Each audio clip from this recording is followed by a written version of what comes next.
கர்த்தர் நல்லவர். கர்த்தருடைய நாம மகிமைப்படுவதாக ஆஸ்வதிக்கப்படுவார். இந்த வேளையில இந்த மாதம் நிறைய பேர் விழிப்பு ஜெபத்துக்கு வரல இல்லையா? எல்லாம் டியூட்டிக்கு போயிட்டீங்களான்னு தெரியல, நிறைய பேர் வரல. ஆனால் நிறைய பேர் என்ன வசனம் என்ன செய்யாது தெரியாது. ஆனாலும் இந்த நாளிலும் கர்த்தர் அந்த வசனத்தை சபைக்கு பேசும்படி சொன்னதுனால அந்த வசனத்தை மறுபடியும் நம்ம நினைச்சிடும். இன்றைக்கு அந்த வசனத்தின் அடிப்படையில இந்த மாதம் முழுவதும் கர்த்தர் நம்மையும் குடும்பத்தையும் சபையும் எப்படி நடத்த போகிறார் என்கிற அந்த வசனத்தின் அடிப்படையில் இன்றைக்கு கர்த்தருடைய ஆவியானவர் நம்ம கூட பேசுவாராக. ஒவ்வொரு மாதமும் கர்த்தர் தம்முடைய வார்த்தைகளை தந்து நம்மை பலப்படுத்துகிறார். அவருடைய வார்த்தை இல்லாம இருந்தால் கண்டிப்பா நினைச்ச முடியாது. இந்த உலகத்துல பலன் இல்லாமல் இருக்க முடியாது. அந்த பலன் எங்கிருந்து வருது பாத்தீங்கன்னா கர்த்தருடைய வசனத்திலிருந்து, வார்த்தையிலிருந்து அந்த பலனை கர்த்தர் தருகிறார். சங்கீதம் 56வது சங்கீதத்தினுடைய 8வது வசனத்தை நம்ம வாசிக்கலாம். சங்கீதம் 56வது சங்கீதம் அதனுடைய 8வது வசனத்தை நம்ம வாசிக்கலாம்.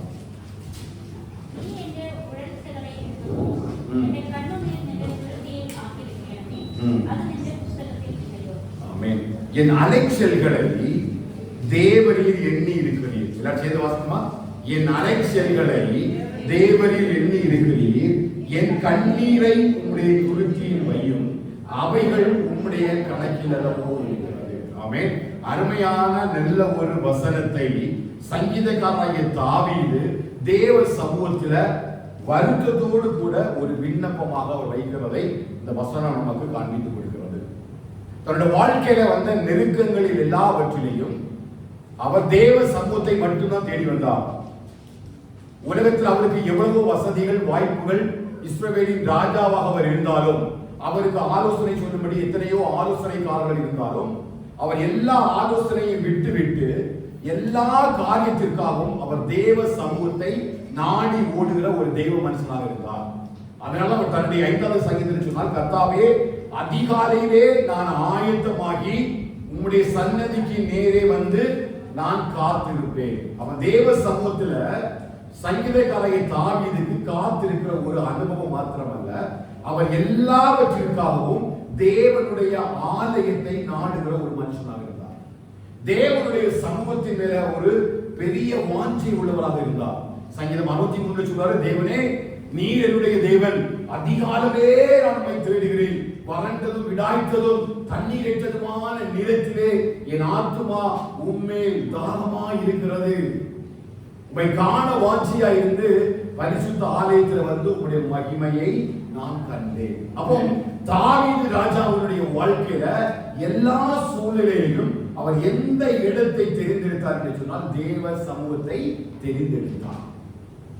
ஏதோ ஒரு சூழ்நிலைக்காக மாத்திரமல்ல, ஒரு நாள் மாத்திரமல்ல, 2 நாள் மாத்திரமல்ல, தன்னுடைய வாழ்க்கையில எல்லா சூழ்நிலையிலும் தான் வனாந்திரத்தில் ஆடுகளை மேய்க்கிறவனாக இருந்த பொழுதும், அல்லது சவுலுக்கு பயந்து தான் ஓடி வனாந்திரங்களிலும் கெபிகளிலும் குகைகளிலும் தெரிகிற பொழுவா இருந்தாலும் சரி, தன்னுடைய மகனாகிய அப்சலோமுக்கு பயந்து ஓடுகிற நாட்களாக இருந்தாலும் சரி, இஸ்ரவேலினுடைய ராஜாவாக வீற்றிருந்த நாட்களானாலும் சரி, அவர் எல்லா சூழ்நிலையிலும் அவர் தெரிந்து கொண்ட இடம் எங்கன்னு கேட்டீங்கன்னா தேவனுடைய சமூகம், தேவனுடைய ஆலயம். அப்ப இந்த வசனம் எதை எனக்கு கற்றுக் கொடுக்கிறது? பரிசுத்த ஆவியானவர் இன்னைக்கு சபைக்கு எதை சொல்ல விரும்புகிறார் என்று சொன்னா, எந்த சூழ்நிலையிலும் நம்ம தேவ சமூகத்தை விட்டுவிடவே கூடாது. தேவனுடைய ஆலயத்தை குறித்த வாஞ்சை, தேவனுடைய சமூகத்தை குறித்ததான அந்த அன்பும் அந்த இரக்கமும் நம்மை விட்டு மாறிவிடவே கூடாது. அல்லேலூயா. அப்படி இருக்கும் பொழுதுதான் அவர் சொல்றாரு, என் அலைச்சல்களை தேவரே எண்ணி இருக்கிறீர். 2 காரியத்தை கற்றுக்கொள்ள முடிந்தது. என்ன அப்படின்னா, என்ன தலைப்பின்கிற இந்த வசனத்தை நம்ம தியானிக்க முடியும் அப்படின்னு பாத்தீங்கன்னா, என் அலைச்சல்களின் எண்ணிக்கையும் என் கண்ணீரின் கணக்கும். சொல்லுங்க, என் அலைச்சல்களின் எண்ணிக்கையும் என் கண்ணீரின் கணக்கும். ஒரு ஆவிக்குரிய ஒரு கால்குலேஷன் தான் இந்த வசனம் நமக்கு காண்பித்து தருகிறது. இந்த 2 காரியத்தையுமே யாருமே புரிந்து கொள்ள முடியாது. ஒரு மனுஷனுடைய வாழ்க்கையில் இருந்து இன்னொரு மனுஷன் என்ன செய்ய முடியாது, அவனுடைய எண்ணங்களையோ அவருடைய அலைச்சல்களையோ சிந்தனைகளையோ இன்னொரு மனுஷன் என்ன செய்ய முடியாது, புரிந்து கொள்ள முடியாது. அது புரிந்து கொள்ள முடியாதது மாத்திரமல்ல, எந்த மனுஷனும் இன்னொரு மனுஷன் அலைந்து திரிகிற அந்த அலைச்சல்களை அவன் எண்ணிக்கொண்டிருக்க மாட்டான். நம்ம கூட இருக்கிறவர்களாக இருந்தாலும் சரி, நம்ம நேசிக்கிறவர்களாக இருந்தாலும் சரி, நம்முடைய குடும்பத்தில் இருக்கிறவங்களும் சரி, நாம் அடிக்கிற கண்ணீருடைய கணக்கை யாருமே என்ன செய்ய மாட்டாங்க, வைத்திருக்க மாட்டாங்க. நம்ம வீட்டுல தெரியுமா நம்ம அம்மா எத்தனை டைம் அழுதுப்பாங்கன்னு தெரியுமா? தெரியாது. நம்ம மூலமா எத்தனை தடவை அம்மா அழுதுப்பாங்கன்னு நமக்கு தெரியாது. நம்ம வீட்டுல மனைவி எத்தனை அழுதுப்பாங்கன்னு தெரியாது, கணவன் எத்தனை அழுதுப்பாங்கன்னு தெரியாது. அப்ப பக்கத்துல இருக்கிறவங்களுக்கும் நாம் நேசிக்கிறவங்களுக்குமே நம்ம கண்ணீர் எந்த அளவிற்கு நம்ம கண்ணீர் வடித்திருக்கிறோம் என்ற ஒரு கணக்கு தெரியவே செய்யாது. ஆனா பாருங்க, சர்வ உலகத்தையும் படைத்த ஒரு தேவன் ஒவ்வொரு மனுஷனுடைய கண்ணீரையும் அவர் கணக்கு வைத்திருக்கிறார். காலையிலே கொண்டு மாலையிலே வாடி போகிற மனுஷன் என்று சொல்லி மனுஷனுடைய நாட்கள் எல்லாம் புல்லை போல இருக்கிறது என்று சொல்ற தேவன். தாவீது சொல்கிறார், நீ அவனை நினைக்கிறதற்கும் அவனை விசாரிப்பதற்கும் இந்த மனுஷன் எம்மாத்திரம் அப்படி என்று சொல்லி மனுஷனுடைய வாழ்நாள்கள் குறைகிறது என்று சொன்ன தேவன் அவனுடைய வாழ்நாள் ஒரு நாளா இருந்தாலும் அவனுடைய அலைச்சல்களையும் அவனுடைய கண்ணீரையும் கர்த்தர் கணக்கில் வைத்திருக்கிறார். ஹல்லேலூயா. அப்ப ஒரு நாளும் உங்க அலைச்சல் என்ன செய்யாது, வீணாய் போகாது. உங்களுடைய கண்ணீர் ஒரு நாளும் வீணா போகாது. ஒவ்வொரு சொட்டு கண்ணீருக்கும் மனசாயா படிக்கிற ஒவ்வொரு சொட்டு கண்ணீரும் கணக்கு உண்டு. தெய்வத்தின் காரியத்தில் உண்டு. ஒருபாடு டைம் கண்ணீர் வெடிச்சிட்டு உண்டு. யாருக்கும் அறியாத ஒருபாடு டைம் கண்ணீர் லோகத்தில் சிந்திட்டு உண்டு. யாருக்கும் அறியில்லை, பட்ச தெய்வத்தின் அது அறியாது. தெய்வம் கொண்டு வந்ததா கண்ணீரை கணக்காக்க வேண்டிட்டான். தெய்வம் போன முன்பில் இது காணிச்சுட்டார். தெய்வத்தின் ஸ்தலத்தில் கண்ணீருடைய கணக்கு கொண்டது தெய்வம் காணிச்சுட்டார். அல்லேலூயா. ஒவ்வொருடைய கண்களிலிருந்து விழுகிற கண்ணீரும் கண்டிப்பா எங்க இருக்குது, தேவ சமூகத்தில் இருக்குது. ஏன் அப்படின்னா ஒரு மனுஷன் அழும்பொழுது எல்லாருக்கும் முன்பதாக அழுவதில்லை. தாவீது தன்னுடைய குடும்பத்தை சிக்லாக்கில் வரும்பொழுது எதிராளிகள் பிரித்துக் கொண்டு போகிறார்கள். வேதம் சொல்றது அவன் பலனில்லாமல் போக மட்டும் அழுது கொண்டிருந்தார். அவ ஒரு மனுஷன் அழும் பொழுது அவன் அடுத்தவருடைய கண்கள் முன்பாக அழ வேண்டும் என்று சொல்லி எந்த ஒரு மனுஷனும் மனுஷன் விரும்ப மாட்டார்கள். பொதுவாக இவருடைய கண்ணீர் எங்க இருக்கும், படுக்கையில் இருக்கும், மறைவான இடங்களில் இருக்கும். ஆனா ஒருவரும் உங்க கண்ணீரை காணவில்லை என்று சொன்னாலும் கர்த்தருடைய கண்கள் உன் கண்ணீரை காணும்.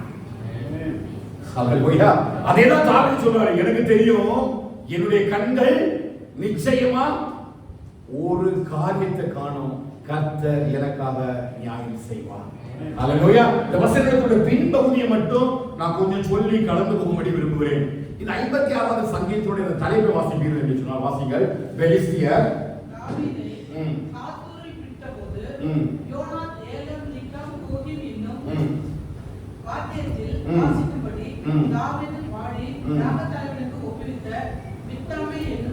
பாருங்க, அழகா இந்த தலைப்பில் என்ன போட்டிருக்காங்க அப்படின்னா, இந்த தாவீது இந்த அலைச்சல்களையும் கண்ணீரையும் குறித்து பாடுவதற்கு முக்கியமான ஒரு காரணம் என்ன அப்படின்னா, இந்த பெலிஸ்தர் என்ன பண்ணிட்டாங்கன்னா தாவீத காத்தூரில வச்சு பிடித்துட்டாங்க. எங்க வச்சு பிடிச்சாங்க? காத்தூர்ல வச்சு பிடிச்சிட்டாங்க. ஏன் அந்த காத்தூர் என்கிற இடத்தை நான் முக்கியமா குறிக்கோள் இட்டு காட்ட வேண்டும் விரும்புகிறேன் என்று சொன்னால், இந்த காத்தூர் யாருடைய ஊர்னு சொல்லி பாத்தீங்கன்னா, தாவீதினால கொல்லப்பட்ட பெலிஸ்தியனாகிய பலசாலியாகிய ராணுவ தளபதியாகிய கோலியாத்துடைய ஊர். புரியுதா? அந்த ஊரை வச்சு எந்த இடத்துக்கான அந்த பெலிஸ்தியனாகிய அந்த கோலியாத்தை குறித்து வேத தெளிவா சொல்ல ராட்சதனா இருந்தான். அப்படிப்பட்ட ராட்சதனை தேவன் இந்த தாவீதுடைய கையினால அவனை கொண்டு அந்த இஸ்ரவேல் ஜனங்களை பெலிஸ்தியருடைய கரங்களிலிருந்து விடுவித்த பொழுது அந்த இடத்துல வச்சு தாவீதை பெலிஸ்தியர் சூழ்ந்து கொள்கிறார்கள். அவர்களுடைய கரங்களில் அகப்பட்ட பொழுது தன்னுடைய வாழ்க்கையில ஏற்பட்ட நெருக்கத்தினால மறுபடியும் தன்னை அந்த பெலிஸ்தியர்கள் கொண்டு விடுவார்கள் என்று சொல்லி பயந்தனால்தான் அவர் அந்த சங்கீதத்தை அங்கே பாடுகிறார்.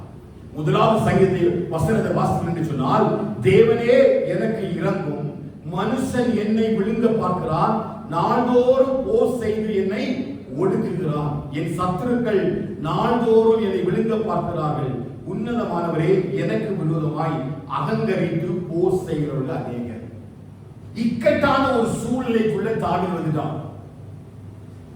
அவர்கள் கோலியாத்தை கொண்டு வரும்பொழுது இஸ்ரவேலிலே அந்த ஸ்திரீகள் எல்லாம் பாடுகிறார்கள், சவுல் கொண்டது 1000, தாவீது கொண்டது 10000 என்று சொல்லி அவர் அழகாக பாடி வரவேற்ற சூழ்நிலையெல்லாம் தாவீது நினைத்து பார்க்கிறான். ஆனால் இப்பொழுதோ அவன் தனியாக இந்த இடத்துல அந்த ராஜாவிடத்துல மாட்டிக்கொண்டான். ஆமென். இந்த ராஜா யார் அப்படி பாத்தீங்கன்னா அந்த காத்தூர்.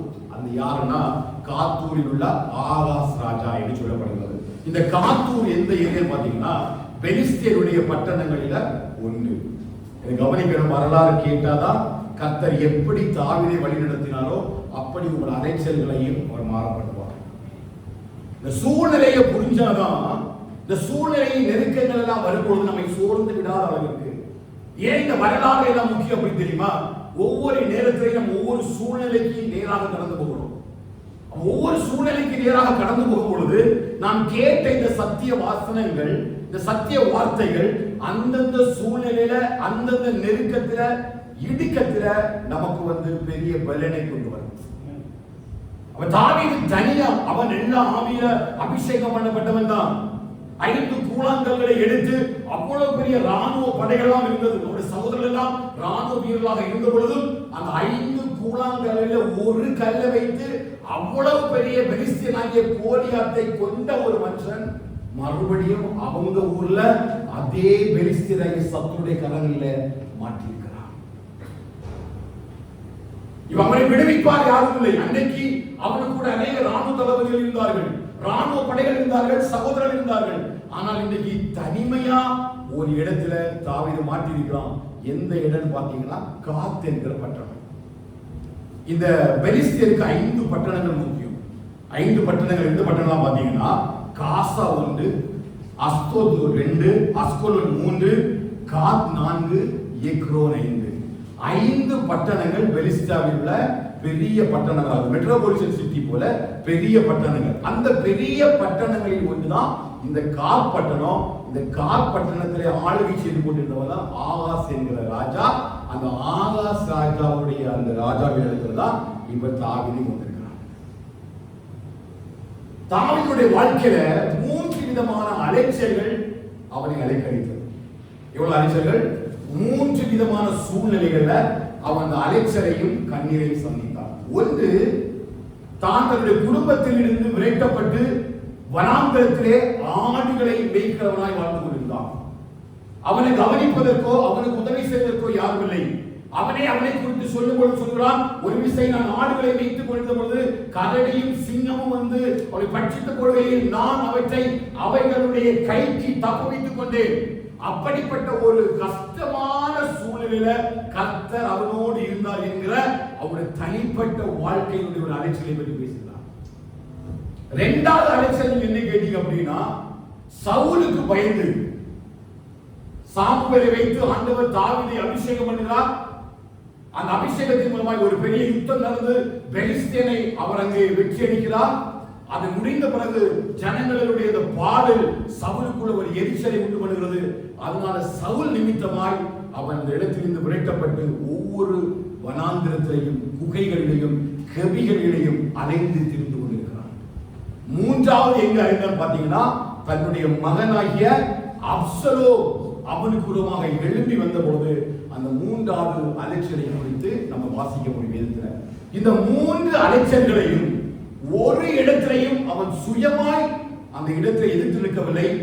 தாவீதே அவனை குறித்து சொல்லும்போது சொல்கிறார், தேவனுடைய சமூகத்தில் போய் அவன் ஆலோசனைகளை தேவனிடத்திலிருந்து பெற்றுக்கொண்டு அந்த ஆலோசனைகளின் நிமித்தமாகத்தான் இந்த யுத்தத்தில் எல்லாம் பெரிய வெற்றியை கர்த்தர் அவனுக்கு கொடுத்தார். ஹல்லேலூயா. நம்ம எவ்வளவு பெரிய பொசிஷன் இருந்தாலும், நம்ம எவ்வளவு பெரிய வேலை இருந்தாலும், எப்படிப்பட்டதான உயர்ந்த நிலைகளை வகித்தாலும், ஒரு பொழுதும் இந்த உலகத்தினுடைய ஆலோசனைகளும் இந்த உலகத்தினுடைய காரியங்களும் நம்முடைய வாழ்க்கையில நிரந்தரமான ஒரு வெற்றியை கொண்டு வரவே முடியாது.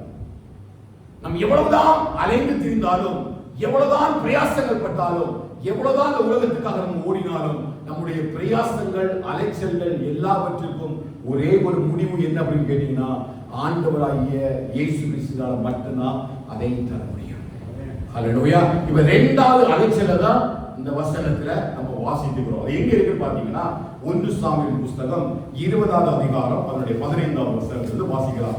1 சாமுவேல் 20வது அதிகாரம் அதனுடைய 15வது வசனத்துல வாசிக்கலாம்.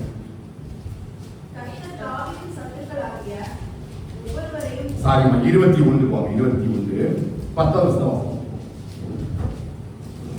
அன்றைய தினம் தாவீது அன்றைய தினம் தாவீது எழுந்து சவுலுக்கு தப்பி ஓடி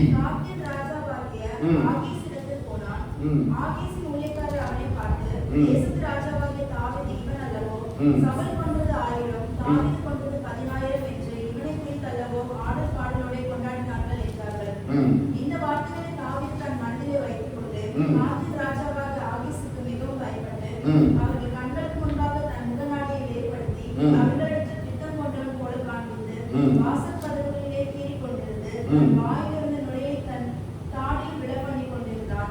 அப்பொழுது ஆகீஸ் தன் ஊழியக்காரரை நோக்கி, இதோ இந்த மனுஷன் திட்டம் கொண்டவன் என்று காண்கிறீர்களே, இவனை நீங்கள் என்னிடத்தில் கொண்டு வந்தது என்ன? எனக்கு முன்பாக பைத்திய சேஷ்டை செய்ய நீங்கள் இவனை கொண்டு வருகிறதற்கு பைத்தியக்காரர் எனக்கு குறைவா இருக்கிறார்களோ? இவன் என் வீட்டிலே வரலாமா என்றார். பாருங்க, இதுதான் அந்த 56வது சங்கீதத்தினுடைய முக்கியமான மையப்புள்ளி. இந்த ஒரு சூழ்நிலையில தான் சங்கீதக்காரன் தாவீது அந்த 56வது சங்கீதத்தை அத்தனை வசனங்களையும் அவர் தேவ சமூகத்துல அவர் எழுதி ஒப்பு கொடுக்கிறதை நம்ம பார்க்க முடியும். இந்த ஆகாஸ் ராஜா தான் பெலிஸ்தாவிலே அந்த காத் பட்டணத்தை ஆளுகை செய்து கொண்டிருக்கிறார். இவர் சவுலுக்கு பயந்து சவுலுடைய மகனாகிய யோனத்தானுக்கும் இவனுக்கும் உள்ள இருக்கிறதான இந்த உடன்படிக்கையை சவுல் அறிந்ததுனால அவனை கொலை செய்யும்படி ஏற்பட்ட சூழ்நிலையில அவருடைய கண்களிலிருந்து தப்பி நோபுவில் இருக்கிற பிரதான ஆசாரியனாகிய அபிமெலேக் என்கிறதான ஒரு ஆசாரியன் இடத்துக்கு வருகிறான். தான் பசியாய் அங்கே வரும்பொழுது அங்கே தேவ சமூகத்து அப்பங்களை வாங்கி புசிக்கிறான். அந்த இடத்திலே தன்னுடைய பாதுகாப்புக்காக ஏதாவது ஒரு பட்டயம் இருக்கிறதா என்பதை கேட்கிறான். அப்பொழுது அவன் கோலியாத்தை கொலை செய்த அந்த பட்டயம், அவனுடைய தலையை வெட்டி எடுத்த அந்த பட்டயம் அங்கே இருக்கிறது என்று சொன்னதுனால அதை தன்னுடைய கரங்களிலே எடுத்து சவுலுக்கு பயந்து ஓடுகிற வழியில தான் இந்த காத் ராஜாவாகிய அந்த ஆயிஸ் இடத்துக்கு வந்துகிறான். எதுக்கு இங்க வந்தா அப்படின்னா அடைக்கலம் தேடி ஓடுகிறான். இவருடைய அலைச்சல் என்ன கேட்டீங்கன்னா, ஏதோ பொருளை சம்பாதிப்பதற்காக அல்ல, ஏதோ உணவிற்காக அல்ல, ஏதோ ஒரு வேலைக்காக ஓடல, தன்னுடைய ஜீவனை தப்பும்படியாய், தன்னுடைய ஜீவன் பாதுகாத்துக் கொள்ளும்படியாய் ஒரு மனுஷன் அலைந்து கொண்டே இருக்கிறான். ஒரு அலைச்சலுக்காக, அவருடைய கண்ணீர்களுக்காக எப்படி ஆகிலும் தன்னுடைய ஜீவன் தப்பும்படி இந்த இடத்தை விட்டு ஓட வேண்டும். எப்படி ஆகிலும் என்னுடைய ஜீவன் இந்த பூமியில நிலைத்திருக்கும்படி கொஞ்ச நாளாவது நான் இந்த உலகத்திலே வாழ வேண்டும், இருக்கிற இடங்களிலே எனக்கு ஒரு சமாதானம் வேண்டும் என்று சொல்லி ஒரு எண்ணத்தோடு ஓடிக்கொண்டிருக்கிறவன் தான் இந்த தாவீது. ஹல்லேலூயா. அப்படி ஓடிக்கொண்டிருக்கிற தாவீது அந்த ராஜாவின் இடத்தில் அடைக்கலம் போவதற்காக போகும்பொழுது பாருங்க, அந்த ராஜாவினுடைய ஊழியக்காரர்கள் அவனை அடையாளம் கண்டு கொண்டார்கள். அவனை நோக்கி சொல்றாங்க, இவர் இஸ்ரவேலின் ராஜாவாக இருந்தவர் அல்லவோ, இவனை குறித்தளவோ பாடினார்கள். சவுல் கொண்டது 1000, தாவீது கொண்டது 10000 என்று சொல்லி இவனுக்கு விரோதமாக சூழ்நிலை எழுந்த பொழுது இவனால் அதை தாங்கிக் கொள்ள முடியவில்லை. புரியுதா? கடைசி சிச்சுவேஷன். எந்த சிச்சுவேஷன்ல அந்த 56வது சங்கீதத்தை பாடுறான்னு பாத்தீங்கன்னா, நேருக்கு நேர் எதிராளிகள் சூழ்ந்திருக்கிறார்கள். வலதுபுறமும் தப்புவதற்கு இடமில்லை, இடதுபுறமும் தப்புவதற்கு இடமில்லை. தெளிவாக இவனை அடையாளப்பட்டு வந்த ஊழியக்காரர்கள் இவருடைய அடையாளத்தை பார்த்து பெலிஸ்திய ராஜாவை ஆகாசத்தில் கொண்டு போகும்படி அவர்கள் பிரயாசப்படும் பொழுது தாவீதுக்கு என்ன முடிவு எடுக்கணும் என்கிற ஒரு நிலைமை. அதான் அந்த முதல் வசனமும் 2 வசனமும். தேவனே 56 ஒன்று வாசிங்க, 56 ஒன்றாவது வசனம் வாசி பண்ணுங்க. தேவனே எனக்கு இறங்கும், மனுஷர் என்னை விழுங்க பார்க்கிறார்கள். அப்படின்னா இந்த நெருக்கத்தில் ஃபேஸ் டு ஃபேஸ் ஒரு பிரச்சனையை சந்திக்கிறான். நேருக்கு நேர் ஒரு பிரச்சனை. இந்த பிரச்சனையில இருந்து இவனால விடுபடவே முடியாது. இப்ப யாரும் வேணும், அவனுக்கு ஒரு கிருபை தேவை. இந்த ப்ராப்ளத்திலிருந்து தன்னால ஒரு சொல்யூஷனுக்கும் அவனுக்கு வாய்ப்பே இல்லை. அவனால ஓட முடியாது. ராஜாவோட ஊழியக்காரர் இருக்கிறாங்க, கையில் ஆயுதம் இருக்கிறாங்க. தனியா அவன் நின்று அவனோட யுத்தம் செய்வதற்கு ஒரு சூழ்நிலை இல்லை. அவன் வந்ததற்காக அடைக்கலம் தேடி ஜீவன் தப்ப ஓடி வந்தான். பசினால வந்து தேவ சமூகத்தை அப்பங்களை மட்டும் வாங்கி சாப்பிட்டுக்கிட்டு அந்த கையில பட்டயத்தை எடுத்து ஓடி வந்திருக்கிற ஒரு சூழ்நிலை, நெருக்கமான ஒரு சூழ்நிலை. அவருக்கு மரணம் கண்கள் முன்பாக தெரிகிறது. இனி வாழ்வா சாவா ஒரு போராட்டம். இந்த இடத்துல எனக்கு ஆண்டவரே உதவி செய்யாம வேற யாரும் உதவி செய்ய முடியாத என்கிற சூழ்நிலையை வாழ்ந்து கொண்டிருக்கிற சில பேர் தான் கதை பேசுறாங்க. புரியுதா ரூபி? இதுல கர்த்தர் மட்டும்தான் எனக்கு கிரியை செய்ய முடியும். மனுஷனுடைய உதவி கிடைக்கவே கிடைக்காது. 100%. ஒரு இக்கட்டும் நெருக்கமுமான ஒரு சூழ்நிலை தான். யார் எனக்கு உதவி செய்ய முடியாது? இப்ப ஒருத்தர் மட்டும்தான் எனக்கு உதவி செய்ய முடியும். என்னுடைய ஜெபம் என்ன? தேவனே எனக்கு இறங்கும், மனுஷர் என்னை விழுங்க பார்க்கிறார்கள். இக்கட்டும் நெருக்கமான ஒரு சூழ்நிலை முடிவெடுப்பது, ஜெபிப்பது, ஆராதிப்பது, துதிப்பது ஒன்றும் எளிதாக நாம் செய்துவிட முடியாது. முடியுமா? பலவீனம் என்னை ஆட்கொள்ளும் பொழுது என்னுடைய கண்களுக்கு முன்பாக, நெற்றிக்கு முன்பதாக ஒரு துப்பாக்கி வைத்தினை சுடுவதற்கு ட்ரை செய்யும் பொழுது நிச்சயமாக என்னால் அந்த நேரத்தில் என்ன டிசிஷன் எடுப்பது என்பது ஒரு மனிதனால முடியாது. அப்படிப்பட்ட ஒரு சூழ்நிலையில தான் தாவீது இருந்து கொண்டிருக்கிறார். தெரியாம அடைக்கலம் தேடி அலைந்து திரிந்து இங்கே பெலிஸ்திய ராஜாவாகிய ஆகாஸ் இடத்தில் வரும்பொழுது அவனை அடையாளம் கண்டுகொண்ட ஊழியக்காரர்கள் இந்த இடத்திலிருந்து தப்புவதற்கு ஒரு வழியுமே இல்லை. அப்பதான் அவர் பாடுறாரு, தேவனே என்னை காப்பாற்று. அப்படி ஏதாவது நீங்க சூழ்நிலையில நீங்க இருப்பீங்க அப்படின்னா கண்டிப்பா இந்த மாசம் கர்த்தர் உங்களுடைய அலைச்சல்களின் எண்ணிக்கைக்கும் உங்களுடைய கண்ணீரின் கணக்குக்கும் ஒரு பதிலை கர்த்தர் தருவார். சொல்லுவாரா? நான் சொல்ற புரியுதா? இப்படி ஒரு இக்கட்டான நெருக்கத்துல, இப்படி இக்கட்டான ஒரு சூழ்நிலையில, எதுவே வேலையாக இருக்கலாம், பலவீனமாக இருக்கலாம், ஏதோ குடும்ப சூழலாக இருக்கலாம், என்ன நெருக்கமாக இருக்கலாம், தெரிந்ததா இருக்கலாம், தெரியாம இருக்கலாம், ஏதோ ஒரு சூழ்நிலையில கடைசி மைய புள்ளி வரைக்கும் நம்ம வந்துட்டோம். இனி இந்த விஷயத்துல எனக்கு யாரும் ஹெல்ப் பண்ண முடியாது, நான் இன்னும் யாரையும் நான் நம்ப மாட்டேன், எனக்கு கர்த்தர் மட்டும்தான் உதவியை நீங்க விசுவாசிக்கிறீங்களா?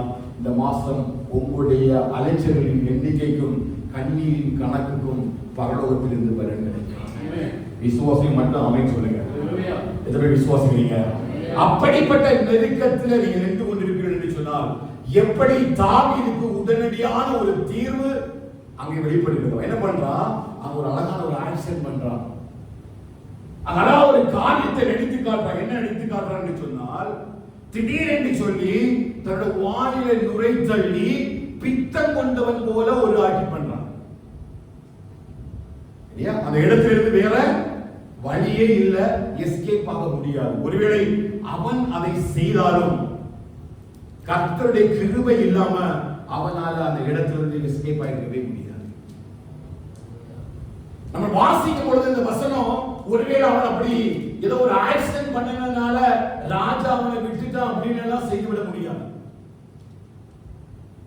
வசனத்தை நீங்க நிறுத்தி மெதுவா நீங்க ஆராய்ந்து பாருங்க. ஊழியக்காரர்கள் ராஜாவிடத்தில் கொண்டு வரும் பொழுது இந்த ஊழியக்காரர்களுக்கு தாவீது யார் என்கிற அடையாளத்தை அவர்கள் கண்டு கொண்டார்கள். கண்டிப்பாக ஊழியக்காரரை கண்கள் முன்பாக தெரிந்திருக்கும், அவர்களை அறிந்திருக்கிறார்கள், அதை பார்த்திருக்கிறார்கள், சரித்திரமும் அதை குறித்து எழுதப்பட்டிருக்கிறது. ஆனா அந்த இடத்துல அந்த ஒரு நிகழ்வு நிமித்தமாக ஒன்றும் அங்கே தாவீது தப்ப பண்ணப்படவில்லை. கர்த்தருடைய கிருபையும் இரக்கமும் அது ஆகாசுடைய கண்களில் இவனுக்கு கிடைத்ததினால்தான் அவன் அந்த இடத்தை விட்டு தப்பி விடுகிறான். அல்லேலூயா. அவன் சூழ்நிலையில நேருக்கு நேர் வந்து யுத்தம், சத்துருக்கள் யுத்தம் நமக்கு வரும் பொழுது இந்த பெலிஸ்திய ஆவிகள் என்ன செய்யுது தெரியுமா? நம்ம ஆராதிக்க முடியாது.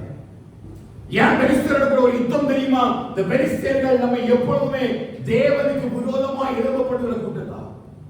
தேவனுடைய சமூகத்திலிருந்து நம்மை விலகப்படும்படி நமக்கு எதிராக எழுப்பி நம்மை நசுக்குகிற கூட்டத்தான். அப்படிப்பட்ட பெலிஸ்திய ஆவிகளை முறியடிப்பதற்கு என்ன தேவை அப்படின்னா, கர்த்தருடைய கண்களில் இரக்கமும் கிருபையும் தேவை. அந்த கிருபையும் இரக்கமும் அந்த தேவ பலனும் அன்னைக்கு தாவீதுக்கு அந்த இடத்துல கிடைக்கல அப்படின்னா கண்டிப்பா நிச்சயமா தாவீது என்ன செய்ய முடியாது, காப்பாற்றப்பட்டிருக்க முடியாது. என்ன காரணம் என்று கேள்வி சொன்னால், நான் அதை ஆராய்ந்து பார்க்கும்போது இந்த அலைச்சலுக்கும் அபிஷேகத்துக்கும் நல்ல தொடர்பு இருக்குது. அபிஷேகத்துக்கும் அலெக்சலுக்கு நல்ல ஒரு ஒற்றுமை இருக்கு, தொடர்பு இருக்குது. ஏன் அப்படின்னா அபிஷேகம் பண்ணப்பட்டவனா ஒரு இடத்திலையும் யாரும் விழ பண்ணவே முடியாது. நீங்க ஆதியாகம புத்தகத்தை யோசேப்பை பாருங்க. யோசேப்புடைய வாழ்க்கையில் ஒரு பெரிய தரிசனம் வைக்கப்பட்டது. அவர் பெரிய சொப்பனத்தை காண்கிறான். அந்த சொப்பனமாகி அந்த தரிசனமே அவனுக்கு விரோதமாய் மாறி அவனை ஒவ்வொரு இடத்திலையும் அலைந்து அலைந்து அலைந்து அவனுடைய அடைக்கலத்துக்காக அலைந்து ஓடுகிறான். சகோதரர் அவனை விட்டுக் கொள்கிறார்கள். போத்திபாருடைய வீட்டிலே வேலைக்கு சேர்கிறான். அந்த போத்திபாருடைய வீட்டிலே தன்னுடைய அபிஷேகத்தை காத்துக் கொள்வதற்காக கர்த்தருக்கு பயந்து மறுபடியும் சிக்கலை மாட்டிக்கொள்றான். மறுபடியும் இருந்து இருந்து அங்கே அரண்மனை காவலிலே கொண்டு வைக்கப்படுகிறான். அவருடைய தரிசனம் நிறைவேறுகிறது வரையிலும் அவன் அலைந்து அலைந்து ஓடிக்கொண்டிருந்தான். ஆனால் அபிஷேகம் பண்ணப்பட்டவன ஒரு நாள் இந்த அலைச்சல் அடக்கி வைக்கவே முடியாது. நிச்சயமாய் கர்த்தர் அவனை உயரப்படுவான். ஹல்லேலூயா. எவ்வளவு அலைச்சலுக்குள்ள நீங்க நடத்தக் கொள்ளப்பட்டாலும், எவ்வளவு அலைச்சல்களை நீங்க அலைந்து திரிந்தாலும், வேலையில வரக்கூடிய அலைச்சல் அல்லது சரீரத்துல பெருகிரத்தின் நிமித்தமாக ஏற்படக்கூடிய அலைச்சல், ஏதோ ஒரு சூழ்நிலை வரக்கூடிய என்ன அலைச்சலா இருந்தாலும் சரி, கர்த்தருடைய அபிஷேகம் உங்களுக்குள்ள இருக்கிறது வரைக்கும் இந்த அலைச்சல் உங்களை அடக்கி வைக்கவே முடியாது. ஹல்லேலூயா. ஏன் அப்படின்னா நம்முடைய அலைச்சல்களை எல்லாவற்றையும் கர்த்தர் எண்ணிக்கொண்டே இருக்கிறார். அலைச்சல் நிமித்தமாய் வரக்கூடியதான கண்ணீர் ஒவ்வொன்றையும் கர்த்தர் அவருடைய துருத்தியிலே பாதுகாத்து வைத்திருக்கிறார். ஏன் அப்படின்னா அபிஷேகம் பண்ணினவன ஒரு நாளும் இந்த அலைச்சலும் கண்ணீரும் அடக்கி வைத்து விட முடியாது. நிச்சயமா இந்த அபிஷேகம் அவனை இஸ்ரவேலின் ராஜாவாக மறுபடியும் உயர்த்தி வைக்கும். ஹல்லேலூயா. யோசேப்புடைய வாழ்க்கையில் அப்படிதான் நடந்தது. ஓடி ஓடுகிறான். தானியேலுடைய வாழ்க்கையை பாருங்க. அபிஷேகம் பண்ணப்பட்டவன் தான். வாலிப நாட்களிலே கர்த்தருக்காய் வைராக்கியமாய் எழும்பின கூட்டம் இந்த யூத ராஜாக்களுடைய தவறான காரியங்கள் நிமித்தம் ஒரு அடிமையாக பாபிலோனுக்கு கொண்டு போகப்பட்டாலும், அந்த பாபிலோன் தேசத்திலேயும் அவன் அடிமையாகவே வாழ்ந்தாலும், சில வருஷங்களில் அந்த பாபிலோன் தேசத்தின் அதிகாரியாக தானியேலை கர்த்தர் மாற்றினார். இந்த அடிமைத்தனமோ இந்த அலைச்சல் ஒன்றும் இங்கே அந்த தாவீதையும் சாத்ராக் மேஷாக் ஆபேத்நேகோ என்று சொல்லக்கூடிய இந்த தேவ மனுஷர்களையும் இந்த அலைச்சலும் கண்ணீரும் ஒரு நாளும் அடக்கி வைக்கவே முடியவில்லை. காலங்கள் நிறைவேறின பொழுது கர்த்தருடைய அலைச்சலுக்கும் கண்ணீருக்கும் ஏற்ற பலனை வெளிப்படுத்தினார். அல்லேலூயா. அதை புரிந்தவனாகத்தான் தாவீது சொல்றாரு, ஆண்டவரே என் அலைச்சல்களை நீர் எண்ணி இருக்கிறீர், என் கண்ணீரெல்லாம் உங்களை துரித்து வைக்கப்பட்டதுக்கு காரணம் என்ன தெரியுமா? ஒருத்தருமே நம்முடைய அலைச்சல்களையும் கண்ணீரையும் எண்ண மாட்டாங்க. ஏன் நம்முடைய கணவனோ நம்முடைய மனைவியோ நான் உங்களை நேசிக்கிறேன் என்று சொல்லி 100% நேசிக்கிறவர்கள் கூட உங்களுடைய கண்ணீரையும் உங்களுடைய அலைச்சல்களையும் கண்டுகொள்ள மாட்டார்கள். உங்களுடைய அலைச்சல்கள் மனுஷனுடைய கண்களுக்கு அலட்சியமா இருக்கும், ஆனால் தேவனுடைய கண்களுக்கு அது எண்ணிக்கையா இருக்கும். மனுஷன் நம்மை பார்க்கும் பொழுது அலைச்சல் தான் பார்த்து அலட்சியமாய் வேலைக்காக ஓடுகிற, கஷ்டத்தோடு ஓடுகிற, கடன் பாரத்தோடு ஓடுகிற, சூழ்நிலை மாற்றத்தோடு ஓடுகிற இந்த அலைச்சல் எல்லாம் மனுஷன் பார்க்கும் பொழுது அலட்சியமாய் பார்ப்பான். இவன் என்ன செய்ய போகிறான், இந்த தாவீதினால் என்ன செய்துவிட முடியும் என்று சொல்லி, இந்த தாவீது எப்படி மறித்து போவான், இவன் இந்த இஸ்ரவேலின் ராஜாவாக மாற முடியாது என்று சொல்லி சவுல் தன்னுடைய சேனைகள் எல்லாம் அனுப்பி அவனை அலைந்து திரிய வனாந்திரத்தில் வைத்தாலும், காலங்கள் நிறைவேற்ற பொழுது அந்த அபிஷேகம் பண்ணின அந்த தாவீதை இஸ்ரவேல் ராஜாவாக கர்த்தர் மாற்றினார். காரணம் என்ன தெரியுமா? தாவீதுடைய ஒவ்வொரு அலைச்சல்களையும் கர்த்தர் அறிந்திருந்தார். ஒரு அலைச்சலுமே அவருக்கு செய்யல, வீணாய் போகவே இல்லை. ஒரு கண்ணீருமே அவனுடைய வாழ்க்கையில் வீணாய் போகவில்லை.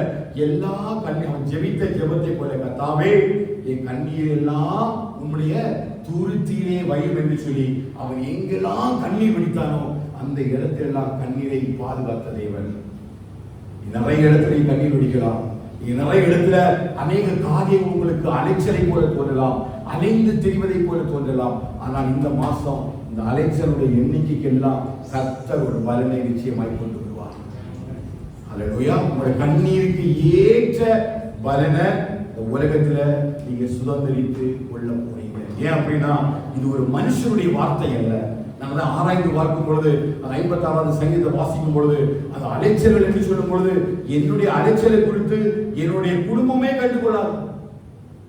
என் கூட வேலை பார்க்கிறவங்களுக்கு நான் இந்த வேலைக்காக எவ்வளவு அலைந்து திரிகிறேன் என்பது யாருக்கும் தெரியாது. இந்த வேலைக்காக எவ்வளவு நான் கஷ்டப்படுறேன், பிரயாசப்படுறேன், எவ்வளவு ஓடுறேன், இந்த சூழ்நிலையை சமாளிப்பதற்காக எவ்வளவு ஓடி ஓடி நெருக்கப்படுகிறேன் என்பதை என் கூட இருக்கிறவர்களே புரிந்து கொள்ளாத இந்த காலகட்டத்தில் காணாமல் ஒரு தேவன், நான் அவருக்காக எதை செய்தேன்னு எனக்கு தெரியாது, ஆனா அவர் என்னை நேசிக்கிறார், அவர் என்னை பார்க்கிறார். அவருடைய கண்கள் ஏதோ ஒரு கூடாரத்தில், ஏதோ ஒரு படுக்கையில, யோசித்து பாருங்க, வானத்தில் அவர் என்னை பார்க்கும் பொழுது இந்த பூமியில ஒரு சின்ன வீட்டுல ஒரு சின்ன ஒரு பெட்ல படுக்கையில இருந்து என் கண்கள், சின்ன கண்கள் இருந்து வடிகிற ஒவ்வொரு சொட்டு கண்ணீரையும் எப்படி அவர் துருத்தில வைக்க முடியும்? நான் அழுகிற அழுகை பக்கத்துல படுத்திருக்கிற என் கணவனுக்கோ என் மனைவிக்கோ தெரியாது. நான் அழுகிற அழுகை எங்கேயோ இருக்கிற என் பெற்றோருக்கு தெரியாது, என் பிள்ளைகளுக்கு தெரியாது. ஆனா சர்வ உலகத்தையும் படைத்த சர்வ வல்லமையுள்ள தேவன் ஒருவர் என் கண்ணீரை காண்கிறார். எவ்வளவு பெரிய பாக்கியங்க! இது உலகம் எனக்கு சொல்லல, வார்த்தை எனக்கு சொல்லல. உன் கண்ணீரை நான் பார்த்துக்கிறேன், உன் அழாம நான் வச்சுக்கிறேன், உன் அழாம பார்த்துப்பேன், உன் எல்லாம் நேசிப்பேன், எந்த இடத்திலையும் கண்ணீர் வெடிக்க விட மாட்டேன் என்று சொல்லி வாக்கு பண்ணினவர்கள் எல்லாம் மாறி போவார்கள். ஆனால் ஒரு தேவன் என்னை படைத்தவர், கருவிலே என்னை கண்டெடுத்தவர், தாயின் வயிற்றில் உருவாக்குவதாகவே என்னை பேர் சொல்லி அழைத்த ஒரு தேவன், அந்த வானத்தில் இருந்து அவர் என்னை கண்ணோக்கி பார்க்கும் பொழுது அவர் என்னுடைய கண்களை கவனிக்கிறார். இந்த கண்ணீர் ஒரு நாள் என்ன செய்யாது, வீணாய் போகாது. எந்த காரியத்திற்காக நீங்க கண்ணீர் வெடித்துக் கொண்டிருக்கிறீர்களோ, எந்த காரியத்தில் அதிக நெருக்கம் உங்களுக்கு இருக்கிறதோ, அந்த காரியத்துக்குரிய எல்லா பலனையும் கர்த்தர் தருவார். அல்லேலூயா. புரியுதா? நம்ம எல்லாருக்கும் ஆகாரம் தெரியும். ஆகாரம் என்ன செய்தால் வனாந்திரத்தில் அலைந்து திரிகிறாள்.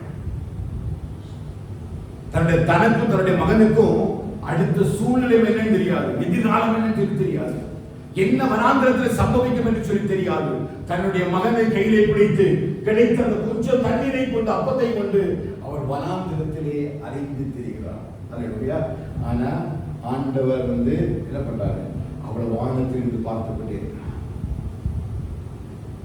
அந்த வனாந்திரத்தில் எவ்வளவு பேர் இருந்திருப்பாங்க. ஆனா ஆகாருடைய கண்ணீரை கர்த்தருடைய கண்கள் கண்டது. இமீடியட்டா ரெஸ்பான்ஸ் பண்றாரு. இமீடியட்டா ஒவ்வொரு காரியத்திலையும் கர்த்தர் நம்முடைய கண்களுடைய கண்ணீர் கிடைச்சாரு, ரெஸ்பான்ஸ் பண்றாரு. இமீடியட் ஆன்சர் கண்டிப்பா நமக்கு இருக்கும். அதனால பாருங்க, அன்னால் தேவ சமூகத்துல அழுது மனம் கசந்து அழுது ஜெபிக்கிறார். தன்னுடைய கண்ணீரை எல்லாம் ஊற்றிட்டார். வேதம் சொல்லுது, தன்னுடைய இதயத்தை முழுவதுமாய் ஊற்றி விட்டார். அப்படின்னா இனி அழுவதற்கு அவளுக்கு என்ன இல்ல, கண்ணீரே இல்ல. அவருடைய நெருக்கம் அப்படி, ஒடுக்கம் அப்படி, வேதனை அப்படி. இனி அழுவதற்கு அவளுக்கு கண்ணீரே இல்லை. ஆனா அவள் அழுத கண்ணீர் ஒன்றும் வீணாய் போகல. அத்தனை கண்ணீரும் ஒருவர்கள் துருத்தியிலே வைக்கப்பட்டது. Immediate answer. இந்த மாசம் இமீடியட்டா உன் கண்ணீருக்கு பதில் கிடைக்கும். விசுவாசிக்கிறீங்களா இல்லையா? நீ அழுகிற எல்லா காரியத்துக்கும் உன் கண்ணீருடைய யாரும் பார்க்கல, உன்னை தேய்ச்சல, உனக்கு ஆறுதல் செய்யல, எப்படி என்னுடைய பெயினை நான் எக்ஸ்பிரஸ் பண்றதுன்னு எனக்கு தெரியல இல்லையா? நான் நினைக்கிறதெல்லாம் எனக்கு என்ன வருது, கண்ணீர் வருது. இதை புரிஞ்சுக்கிறதுக்கு உலகத்துல யாருமே இல்லை. என் கண்ணீருடைய வேதனை எடுத்து பார்த்தா அந்த வேதனை அளவு மிக கொடியதா இருக்கிறோம். ஆனா கர்த்தர் நிச்சயமா கண்ணீரை அவருடைய துருத்தியில வச்சிருக்கிறாங்க. அந்த கண்ணீருக்கு ஏற்ற பலனை இந்த 56வது சங்கீதத்தினுடைய 8வது வசனம் உங்க வாழ்க்கைக்கு இந்த மாசம் பண்ணுவாங்க. விசுவாசிக்கிறீங்களா?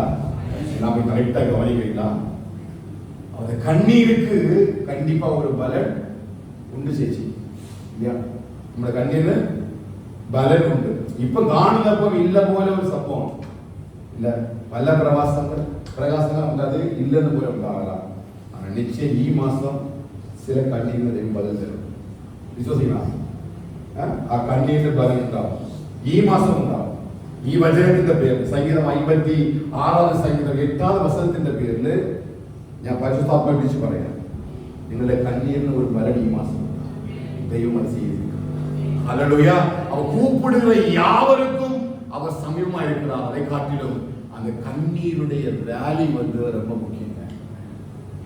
கண்ணீருக்கு பதிலை அளிக்கிறதுல இந்த உலகத்துல வேற யாரும் கிடையாது.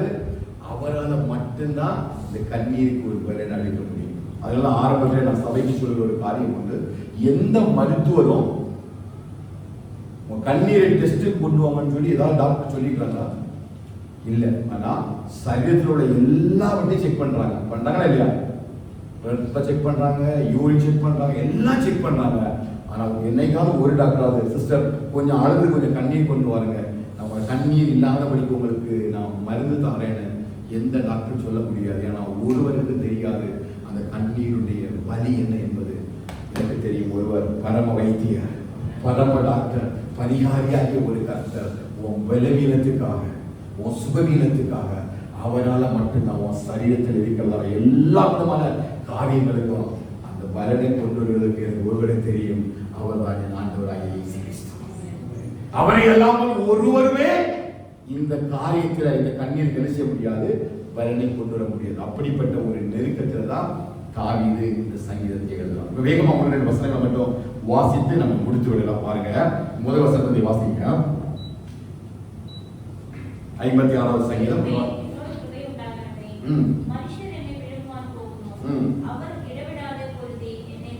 பாருங்க, மனுஷன் என்ன செய்யறான்?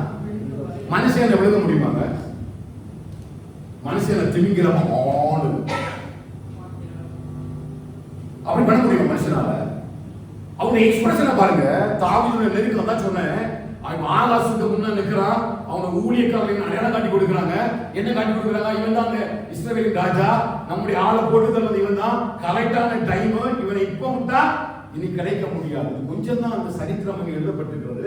ஆனா நம்ம கொஞ்சம் அலசி பார்த்தோம்னா, ஒரு ராஜாவுடைய கரத்துல ஒருத்தர் வந்து கிடைக்கும் பொழுது அவன் பெருமையாய் அனுப்ப மாட்டார்கள். வேவுக்காரர்கள் இருப்பார்கள், அங்கே எதிராளிகள் இருப்பார்கள், சூழ்ச்சிகள் எல்லாம் இருக்கும். ஆனா இங்கே வேதம் நமக்கு அதை சொல்லும் பொழுது அவ்வளவு பெரிதாக விளக்கமாக கொடுக்க முடியாதனாலதான் அவன் அப்படிப்பட்டதான ஒரு இடத்துல கொண்டு நடத்தியிருக்காங்க. இப்போ வந்து கரெக்டா லாக் ஆயிட்டான். இவன் வலதுபுறம் ஓட முடியாது, இடதுபுறம் ஓட முடியாது, நான் அவனை என்று சொல்லி ஓட முடியாது. இப்ப இந்த இடத்துல இருந்து எஸ்கேப் ஆகுறதுக்கு ஒரே ஒரு வழி. ஏன் அப்படின்னா, மனுஷர் என்னை விழுங்க பார்க்க. அப்படின்னா முதல்ல வா திறந்துட்டு இருந்ததா, இவன் முதலைக்கு வாய்ப்புள்ள போய் எதி பார்த்துட்டான். பார்த்துருக்கீங்களா? முதல் எப்படி வாய் வளர்ந்து தண்ணீர்ல இருக்கும். விலங்குகளுக்கு தெரியாது, முதலிடம் தெரியாது. அந்த தண்ணீருக்கு மேல வாய் மட்டும்தான் இருக்கும். அது உள்ள போகும்பொழுது ரொம்ப பிரச்சனை. அப்படி ஒரு சூழ்நிலை சொல்றாங்க. இந்த மனுஷர்கள் வாய் வளர்ந்துட்டு கரெக்டா இருந்திருக்கிறாங்க, ஓபன் மவுத்ல இருக்கிறாங்க. இவன் தெரியாம உள்ள போய் மாட்டிக்கிட்டான். இவன் வெளியில வர முடியுமா தெரியாது அவனுக்கு. அவனுடைய பலத்தினால இதுல வர முடியுமா தெரியாது. ஆனா சொல்றான், ஆண்டவரே உங்களுடைய இலக்கத்தின்படியே நினைத்தார். சத்துருடைய வாயிலிருந்து நம்ம வெளியே வரணும். சில இடங்கள்ல நம்ம அப்படிதான் மாட்டிக்கிட்டோம் இல்லையா? நம்ம தெரியாமலே ஒரு காரியத்தை செய்து செய்து செய்து சத்துருடைய வாயில போய் மாட்டிக்கிட்டோம், ஸ்லாக் ஆகிட்டோம். இந்த காரியம் கர்த்தருக்கு பிரியம் இல்லைன்னு தெரியும். இந்த காரியத்தை செய்தால் கர்த்தர் பிரியப்பட மாட்டாரா தெரியும். இந்த உலகத்தினுடைய இந்த காரியங்கள், உலகத்தினுடைய ஷேடோ, இந்த உலகத்துக்குரிய ஒரு வேஷம் ஆண்டவருக்கு பிரியம் இல்லாம தெரியும் நமக்கு. ஆனாலும் சில நேரங்கள்ல தெரியாம நினைச்சிடும், இந்த உலகத்துக்குள்ள போய் மாட்டிப்போம். மாட்டிக்கிட்ட பிறகு நம்மளால என்ன செய்ய முடியாது, நம்மளே விரும்பினாலும் வெளியே வர முடியாது. ஹல்லேலூயா. இப்ப யாரை உதவி செய்ய முடியும்? அவன் சொல்வாரு, தேவனே எனக்கு இறங்கும், மனுஷன் என்னை விழுங்க பார்க்கிறான், நாள்தோறும் போர் செய்து என்னை ஒடுக்குகிறான்.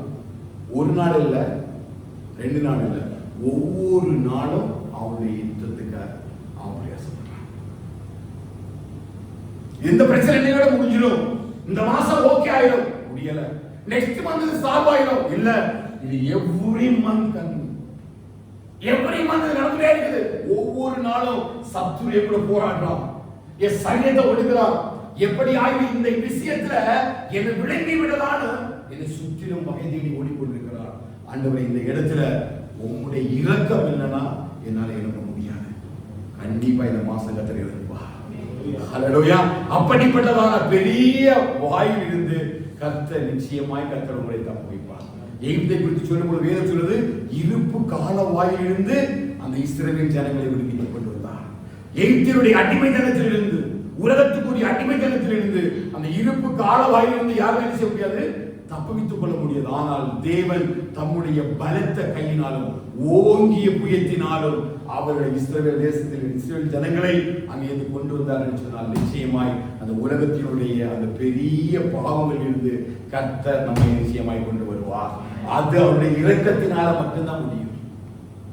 அல்லேலூயா. அவருடைய இரக்கத்தினால மட்டும்தான் முடியும். நம்ம ஜெபிக்கணும், ஆண்டவரே இந்த இடத்துல எனக்கு இரக்கம் தேவை, இப்படிப்பட்ட காரியங்கள் எனக்கு இரக்கம் தேவை.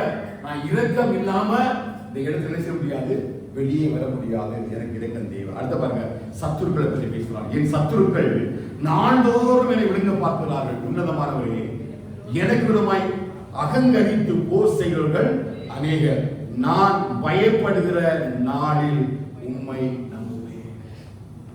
நான் பயப்படுகிற நாளில் உம்மை நம்புவேன். என்னுடைய நாட்கள்ல எல்லாவற்றையும் அவர் ஆண்டவரை சார்ந்தா இருந்தார். பயப்படுற நாள்னா பயப்படுற நேரத்துல நம்ம என்ன டிசிஷன் எடுக்க நமக்கு தெரியாது. நமக்கு விரோதமாய் சில சூழ்ச்சிகள் வரும் பொழுது நம்ம என்ன பண்ணணும்னே தெரியாது. நமக்கு விரோதமாய் சத்துருக்கள் எழுப்பி பேசும் பொழுது நாம் அவருக்கு முன்பாக நம்மளை நியாயப்படுத்த முடியாது. நாம் செய்யாத ஒரு காரியத்திற்காக அதை செய்தது போல அவர்கள் பேசும் பொழுது, நிந்தனைகள் அவமானங்கள் வரும் பொழுது அந்த இடத்துல நான் எழுப்பி எழுச்ச முடியாது, பேச முடியாது. என்ன அப்படின்னா, நான் உங்களை நம்புறேன், அவ்வளவுதான். அதெல்லாம் தாவீது சொல்றாரு, ஆண்டவரே நீர் என்னை நன்றாய் அறிந்திருக்கிறேன். காரணம் என்ன தெரியுமா? இந்த இடத்துல நான் யாருக்கிட்டையும் ஜஸ்டிஃபை பண்ண விரும்பல. நான் யாரிடத்துல என்ன நான் கரெக்ட் தப்புன்னு பேச விரும்பல. நான் உங்களை நம்பி இருக்கிறேன், நீங்க கிருபையை செய்வீங்க. எப்படி அப்படின்னு அடுத்த சொல்ல பாருங்க. தேவனை முன்னிட்டு அவருடைய வார்த்தையை புகழுவேன். தேவனை நம்பி இருக்கிறேன், நான் பயப்படேன். மாம்சமானவன் எனக்கு என்ன செய்வான்? வேற யார் நம்பி இருக்கிறேன்? யார் நம்பி இருக்கிறேன்? தேவனை நம்பி இருக்கிறேன். அதனால எனக்கு என்ன இல்லை, பயம் இல்லை. இந்த மாம்சமானவன் எனக்கு என்ன செய்வான்? இவர்களெல்லாம் யாரு? மாம்சமானவர்கள். இவர்களெல்லாம் மாம்ச உயர்த்தினால என்னை நெருக்க விடுகிறார்கள். ஏன் மாம்ச உயர்த்தை கொண்டு என்ன நெருக்கிறாங்க அப்படின்னா, என் ஆத்துமாவை விழுங்க வகை தேடுகிறார்கள். எல்லா சங்கீதங்களும் சொல்றாரு, என் ஆத்துமாவை நெருக்க விழுங்குகிறார்கள். சத்ரு சிங்கம் போல தேடி ஒவ்வொரு நாளும் என் ஆத்துமாவை பிடித்துக் கொண்டு போவதற்கு அவன் ரெடியா இருக்கிறான். அதை விடுவிக்கிறவர் இல்லாதபடினால ஆண்டவரே நீர் என்னை விடுவிப்பீராக. அப்ப இந்த மனுஷனுடைய நெருக்கம், இந்த மனுஷ உயர்த்தினுடைய நெருக்கம் எதற்காக ஒரு அபிஷேகம் பண்ணப்பட்ட மேல வருது? ஏன் அபிஷேகம் பண்ணப்பட்டவர இந்த உலகத்துக்குரிய ஜனங்கள் நெருக்குகிறார்கள்? ஒரு அபிஷேகம் பண்ணப்பட்டவனுக்கு இவ்வளவு நெருக்கமும் ஒடுக்கமும் பாடுகளும் பிரச்சனைகள் எதற்கு? அவனுடைய ஆத்துமாவை அழிப்பதற்காக. தாவீது மேல வைக்கப்பட்டிருந்த அபிஷேகம் கீழே விடப்படும்படியாக, அந்த அபிஷேகத்தை உடைத்து விடும்படியாக இந்த மாம்சமானவன் ஒவ்வொரு நாளும் எழும்பி போராடுறான். அதனாலதான் சொல்றாரு அவரு, இந்த மாம்சமானவனுக்கு நான் பயப்பட மாட்டேன், இவனால நினைச்ச முடியாது, ஒண்ணுமே செய்ய முடியாது.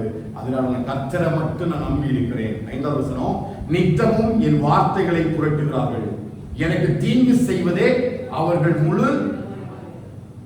ஒவ்வொரு நாளும் என்ன செய்யறாங்க? தீங்கு செய்கிறாங்க. இதெல்லாம் நம்ம வேலை பார்க்கிற இடங்களில் கொஞ்சம் கடந்து போவதற்கு ஒருவேளை வாய்ப்புகள் இருக்கிறது இல்லையா? நெருக்கங்கள் ஒடுக்கங்கள் வரும் பொழுது ஒவ்வொரு நாள் நம்ம குறிச்சி இல்லாத காரியங்களை பேசுவதற்கு நிச்சயமா இருக்கிறது. நித்தமும் என் வார்த்தைகளை புரட்டுகிறார்கள், எனக்கு தீங்கு செய்வதே அவர்கள் முழு எண்ணமாய் இருக்கிறது. அவர்கள் ஏகமாய் கூடி பதிவிருக்கிறார்கள், என் பிராணனை வாங்க விரும்பி என் காலடிகளை தொடர்ந்து வருகிறார்கள். அவர்கள் தங்கள் அக்கிரமத்தினால் தப்புவார்களோ? தேவனே கோபம் கொண்டு ஜனங்களை கீழே தள்ளும். இந்த குபல வசனத்தை நான் 7 வசனத்தை நீங்க வாசித்து பார்ப்பீங்க அப்படின்னா, ஒரு மனுஷனுடைய வாழ்க்கையில அனுதினமும் நடக்கிற நெருக்கத்தை குறித்து பேசுறாங்க.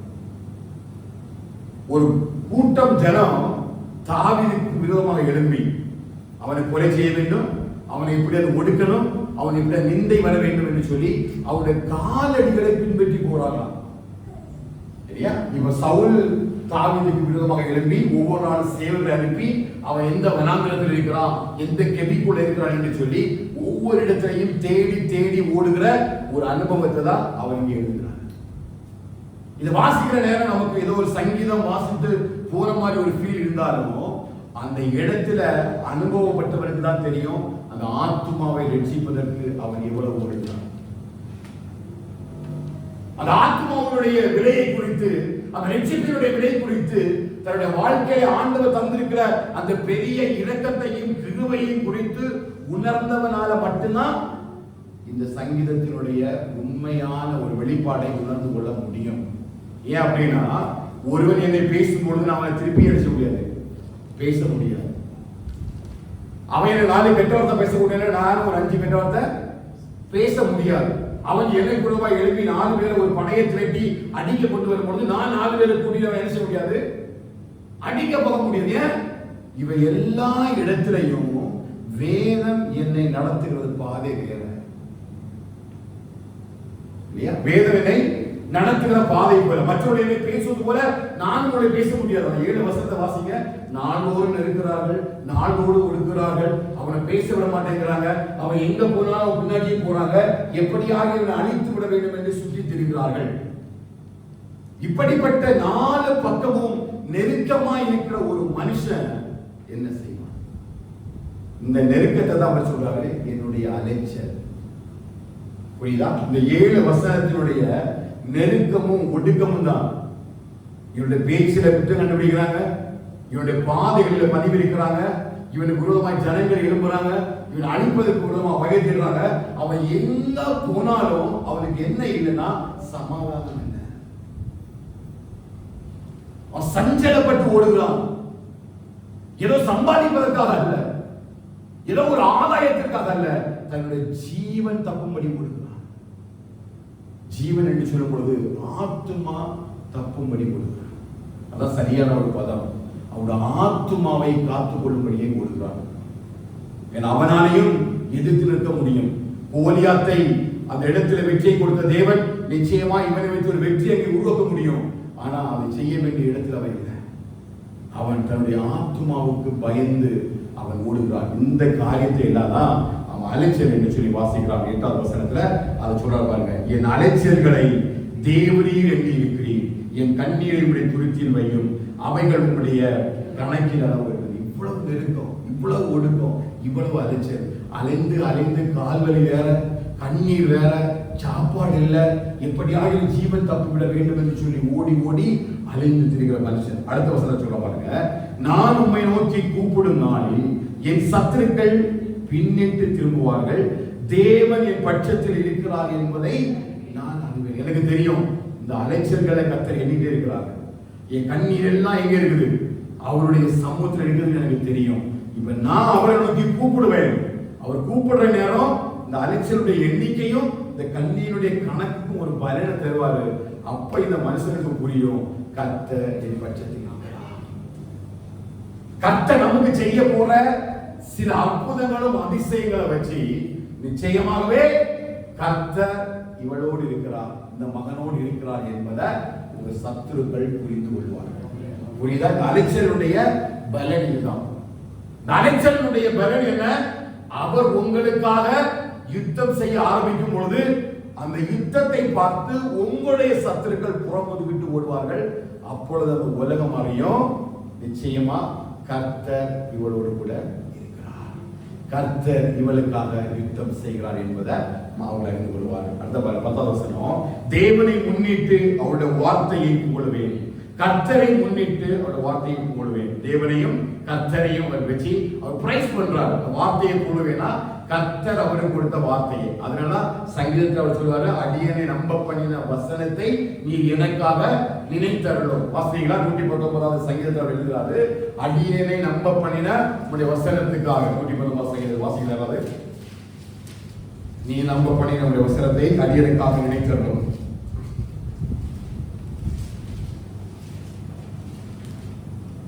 41வது வசனம் வாசிங்க. நீர் என்னை நம்ப பண்ணின வசனத்தை உமது அடியனுக்காக நினைத்தருளும், அதுவே என் சிறுமையில் எனக்கு ஆறுதல், உம்முடைய வாக்கு என்னை. அதான் சொல்றாரு, நான் வார்த்தையை மட்டும்தான் புகழுகிறேன், வார்த்தையை மட்டும்தான் வச்சிருக்கிறேன். இன்னொரு சங்கீதம் சொல்றாரு, இஸ்ரவேல் கர்த்தரை நம்பி இருப்பதாக, நான் கர்த்தரை நம்பி இருக்கிறேன், நான் கர்த்தருடைய வார்த்தையை நம்பி இருக்கிறேன். எவ்வளவு அலைச்சல், எவ்வளவு கண்ணீர் வந்தாலும் அதை பற்றி நீ கவலைப்படாத. அதெல்லாம் கர்த்தர் கணக்கில் வச்சிருக்கிறாரு. அவருடைய வார்த்தையை நீ நம்பி இருக்கிறியா? கண்டிப்பா அந்த வார்த்தை உனக்கு ஆறுதலை கொண்டு வரும். அந்த வார்த்தை உனக்கு ஒரு பெரிய பலத்தையும் சுகத்தையும் ஜீவனை கொண்டு வரும். உன்னுடைய அலைச்சல்கள ஒரு பதிலை கொண்டு வரும். உன் கண்ணீருக்கு ஒரு பதிலை கொண்டு வரும். 11வது வசனம் பாருங்க. தேவனை நம்பி இருக்கிறேன், நான் பயப்படேன், மனுஷன் எனக்கு என்ன செய்வான்? தேவனை நான் உமக்கு பண்ணின பொருத்தனைகளின் மேல் இருக்கிறது, உமக்கு ஸ்தோத்திரங்களை செலுத்துவேன். நான் தேவனுக்கு முன்பாக ஜீவனுடைய வெளிச்சத்திலே நடக்கும்படிக்கு நீர் என். அப்ப போராட்டம் எதுக்கு? இவ்வளவு சங்கீதமும் இவ்வளவு கஷ்டமும் நிந்தையும் அவமானமும் எதுக்கு? என் ஆத்துமாவை மரணத்துக்கு தப்பிக்கிறது. நான் இந்த மனுஷனுக்கெல்லாம் பயப்பட மாட்டேன். இவன் யாரு?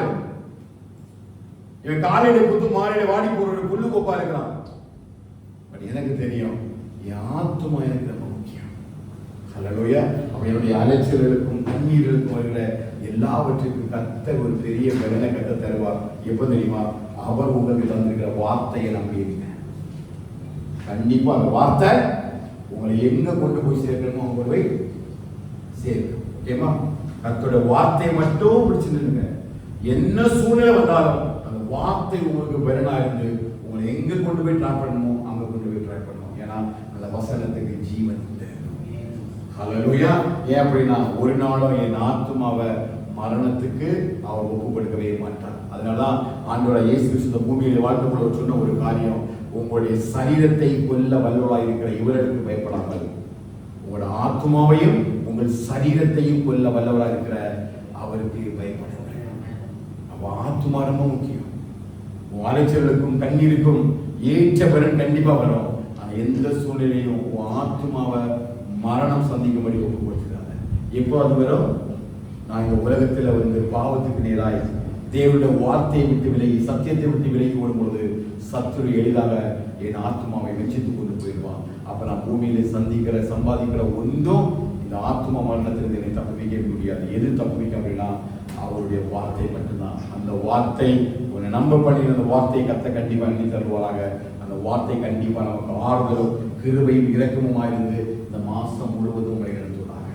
ஹல்லேலூயா. நம்ம அலைச்சல்களுக்கு ஒரே பதில் வார்த்தை தான். அந்த அலைச்சல்களிலிருந்து கண்ணீரிலிருந்தும் பயம் தருகிற அந்த ஜீவனுள்ள வார்த்தையை பிடித்துக் கொண்டு மாசம் முழுவதும் இந்த வார்த்தை உங்களை கண்டிப்பா வழிநடத்தும். கண்ணீருக்கு ஏற்ற பலனை தரும். இந்த வார்த்தை உங்களை அந்த ஆத்மாவுடைய மரணத்துக்கு விலக்கி பாதுகாக்கும். கர்த்தருடைய கரத்தை நாம் பத்திரமாய் பாதுகாக்கப்படும். எல்லா இடங்களிலும் சமுத்திர கர்த்தருடைய நம்மை ஆஸ்வதிப்பாராக. ஜெபத்தோடு கூட கேட்ட சத்தியத்துக்கு நம்மை ஒப்பு கொடுத்து நிச்சயமாக சமைக்கலாம். ஜெபிப்போம். கர்த்தரை ஆஸ்வதிப்பார். எல்லாரும் கண்களை மூடி ஒரு நிமிடம் இந்த வார்த்தையை அறிக்கை பண்ணி, என் அலைச்சல்களை நீர் அறிந்திருக்கிறீர்கள். என் அலைச்சல் எல்லாம் கர்த்தர் எண்ணி இருக்கிறீர்கள். என் கண்ணீர் எல்லாம் உடைய துருத்தியில வைத்திருக்கிறீர்கள். எந்த காரியத்திற்காக நீங்க அழிந்து கொண்டிருக்கிறீர்களோ, எந்த காரியத்திற்காக நீ கண்ணீர் வடிக்கிறீங்களோ கர்த்தர் அறிவார். ஆகாருடைய கண்ணீரை கண்ட தேவன், அன்னாளுடைய கண்ணீரை கண்ட தேவன் நிச்சயமா உன் கண்ணீருக்கு ஒரு பதிலை கத்த தருவார். தாவீதுடைய அலைச்சல்களை கர்த்தர் செம்மையாக்கினவர். யோசேப்புடைய அலைச்சல்களை செம்மையாக்கி அவனை உயர்த்தினவர். தானியேலை பாபிலோனிலே ராஜாவாக உயர்த்தி அவனை முதன்மை அதிகாரியாக வைத்த தேவன். யோசேப்பை எகிப்து தேசத்தில் அந்த பாவனுக்கு மேல 2வது அதிகாரத்தில் வைத்தது போல நிச்சயமா கர்த்தர் அலைச்சல்களிலே ஏற்ற ஒரு பலனை கத்த தருவார். கண்டிப்பா இந்த மாசம் நடக்கும். எல்லாம் ஓடி ஓடி பிரயாசப்படுறாரு. நீ ஓடி ஓடி ஜெபிக்கிறா, ஓடி ஓடி வாசிக்கிறது. அநேக நேரங்களில் நீ சோர்ந்து போயிட, பலவீனம் நீ சூழப்படுகிறது. அநேக சூழ்நிலை உன்னை உடைந்து போகப்படுகிறது. சில காரியங்கள் உன்னை அமிழப்படுகிறது. ஆனா இவை எல்லாவற்றிலிருந்து கர்த்தர் மட்டும்தான் உனக்கு ஒரு பெரிய விடுதலையை கற்று தர முடியும். உன்னை சார்ந்தவர்களை உன்னை புரிந்து கொள்ள முடியல. கர்த்தர் கண்டிப்பா நிச்சயமா ஒரு பெரிய ஒரு பலனை கற்றுவர்கள் தருவாராக. இந்த வார்த்தையை சொல்லி நீ ஒப்புக்கொடுங்க. நிச்சயமா தெரியும், ஆவியான ஒரு நாள் சொல்ல மாட்டார். நீ அப்படிப்பட்ட சூழ்நிலையில நீங்க நிறைய பேர் இருக்கிறீங்க. உன் கண்ணீரே உனக்கு படுக்கையாக இருக்கிறது. இந்த கண்ணீரை நீ நிறைய தடவை நீ மறைச்சிட்டு இருக்கிற. இந்த கண்ணீருடைய வலியும் வேதனை யாருக்கும் தெரியாது. ஆனா கர்த்தருக்கு தெரியும். அநேக நேரங்களில் நீ சோர்ந்து போய் தாவீதை போல பலனில்லாமல் அழுது நீ படிக்கிற நாட்கள் எல்லாம் வந்தது. ஆனா கர்த்தர் அந்த கண்ணீருக்கு எல்லாம் ஒரு கணக்கு வச்சிருக்காரு. கண்டிப்பா கர்த்தர் உன்னை கைவிட மாட்டார். அன்னாருடைய கண்ணீரை கண்ட தேவன் கண்டிப்பா உன் கண்ணீரை கைவிடவே மாட்டார். நிச்சயமா கர்த்தர் உனக்கு ஏற்ற பலனை தருவார். அநேக நெருக்கத்தின் ஒடுக்கத்தின் மத்தியில நீ வாழ்ந்து வந்தார். உனக்கு யாரும் ஆதரவில்லை என்று சொல்லி கர்த்தர் நீ நினைச்சாலும் கர்த்தருடைய பலமுள்ள கரம், பலமுள்ள கர்த்தருடைய கரம் நினைத்தான், பலமுள்ள கரம் நினைத்தான்.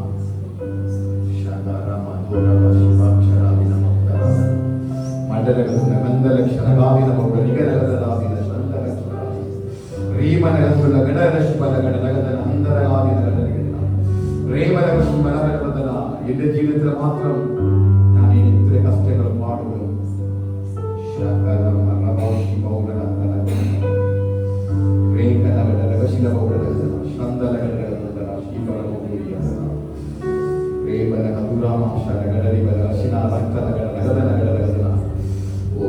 വാർത്തകൾ സഹിക്കാൻ പറ്റുന്നില്ല, ചില വാർത്തകൾ സഹിക്കാൻ പറ്റുന്നില്ല. ദൈവം എന്നെ കാണുന്നുണ്ടോ എന്ന് എനിക്കറിയാം.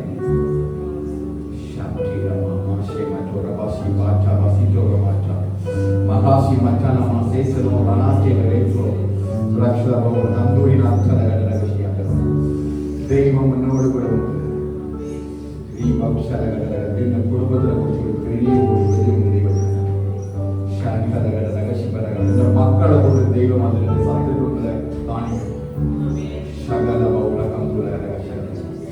எதற்கு நீ இழந்திருக்கிறது இந்த மக்களை கொண்டு தெய்வம் செய்யணும். இந்த மக்களை தெய்வம் இந்த மக்களுடைய காரியத்தை தெய்வம் பலத்த காரியம் இந்த சத்துருக்கள் கண்ணுகள் காணும்படி ആ ദേശത്തിന്റെ കരയെ പൊക്കുമ്പടി പരിശുദ്ധാത്മാ വിളിച്ചു പറയും. നിന്റെ മക്കളോട് കൂടെ ദൈവത്തിന്റെ കരം കൊണ്ട് ദൈവം அதை ചെയ്യും. ഉടതലവള രക്ഷമൗടനന്ദ ലക്ഷമൗടനമാതീര വാഹനമൗട നഗരഗതന മൗദരഗതന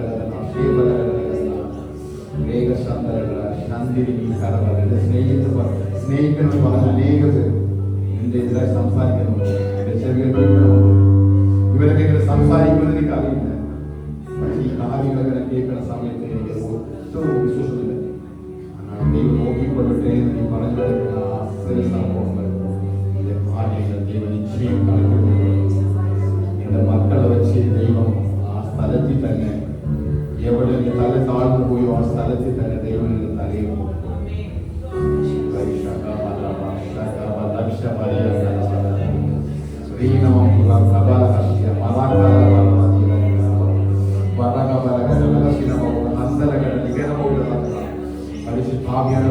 மகளுடைய கண்ணீரை கண்டு மகளை கொடுத்திருக்கிற நல்ல ஆண்டவரே நல்ல சந்ததிகளுக்காக சந்ததிகளை கற்ற கையில் எடுத்ததற்காக நன்றி. எல்லை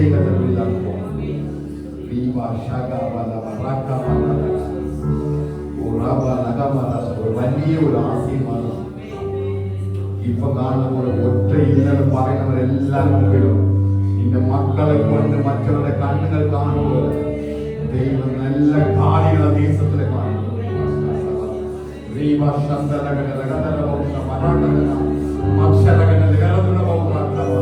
യേശുവിൻ നാമത്തിനാൽ അവരെ അടിക്കപ്പെട്ട വാസങ്ങൾ അത്തനെ തുറപ്പதாக, അത്തനെ വാസങ്ങൾ തുറപ്പதாக. എല്ലാ മരുന്നുകൾക്ക് ഉയർത്തിയ അലഹല്ലേലൂയ. நம் மகளுடைய குடும்பத்தை கர்த்தர் செய்ய போற அதிசயத்திற்காக நல்ல ஒரு உடைக்கப்பட்ட இருதயம் இது, நல்ல உடைந்து வர ஒரு இருதயம் இது. ஆனா கர்த்தர் மறுபடியும் இந்த குடும்பத்தை இந்த பிள்ளைகளுடைய சந்ததியை வச்சு கட்ட போறாரு. எதையெல்லாம் இழந்திருக்கிறாங்களோ சகலத்தையும் இந்த சந்ததியை கொண்டு உருவாக்குவார். கலந்தாதே திகையாதே, நான் உன்னை தேவன், நான் உனக்கு சகாயப்படுவேன், நான் உனக்கு சகாயப்படுவேன். மகிமைப்படுத்தப்பா. ஹல்லேலூயா, ஹல்லேலூயா. ஏற்று விட மாட்டவரே, அவர் நம்முடைய எல்லாருடைய கண்களையும் கண்ணீரையும் காண்கிற தேவன். அவர் ஒருவரையும் வறுமையாய் தள்ளுகிறதே அல்ல, ஒருவரையும் கண்ணீர் காண்பதே அல்ல. என்னை காண்பவரே, தீனம்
Please just go backside and wait for some time. So don't be make any noise. Take a seat and sit over backside. So meanwhile, we'll come forward for the last table. Let's be not your mind to participate in this last table. God will bless us. Keep us to stay in the gospel. Glory to God. Hallelujah. ஜீவன் தந்து அழைத்தனரே இந்த வீடு கண்களினால் காண்கின்றேனே இன்பத்தானா தேசம் கண்களினால் காண்கின்றேனே